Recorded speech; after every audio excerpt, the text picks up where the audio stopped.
Hi friends, అందరూ ఎలా ఉన్నారు? నేనైతే చాలా చాలా బాగున్నాను ఫ్రెండ్స్.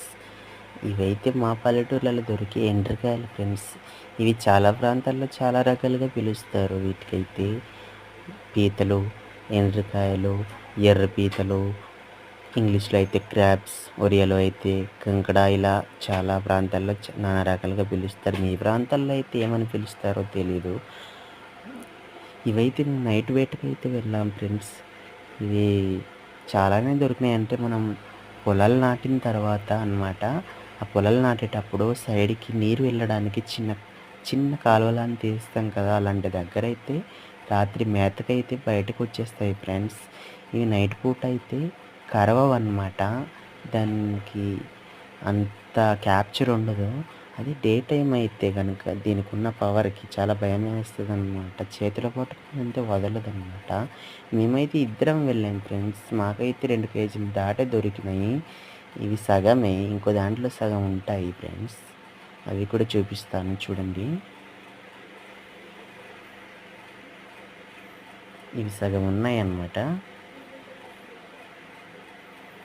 అన్నీ పెద్దవే ఫ్రెండ్స్. అవి నైటు మనం అంటే పట్టి తెల్లారిలా చేసుకుంటామనమాట. ప్రాణంతోటే ఉంచేస్తామనమాట. ఎందుకంటే మనకు చచ్చిపోయినవి ఉంచితే పాడైపోద్ది. ఇదిగో ఫ్రెండ్స్, ఇది ఇంకొక ప్లేస్‌లో పెట్టింది. అంటే ఇది మొత్తం డీప్ క్లీన్ చేసిన తర్వాత మనకు డీప్ క్లీన్ అంటే కాదు, కాళ్ళు వేళ్ళు తీశాను. ఇన్నయినాయి. ఇప్పుడు దీంట్లో సగం సగం చేసుకుంటాం ఇద్దరం కాబట్టికి. అందులో కొన్ని కరిచెగెములున్నాయి ఫ్రెండ్స్. ఇవైతే ఏమంటారు, తల్లి పీత అనమాట.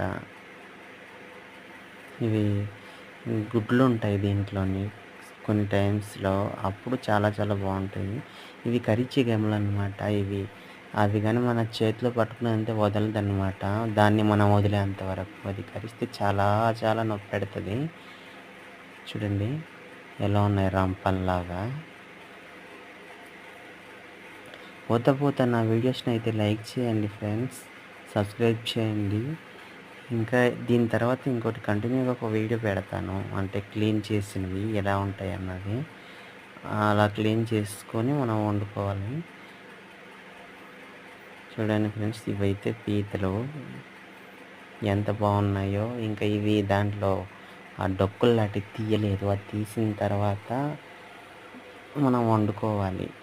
మొత్తం తీసిన తర్వాత ఇన్నయినాయి అన్నమాట. కేజీ కేజీ వచ్చాయి మనకు సరిసగం. Okay friends, bye. To be continue.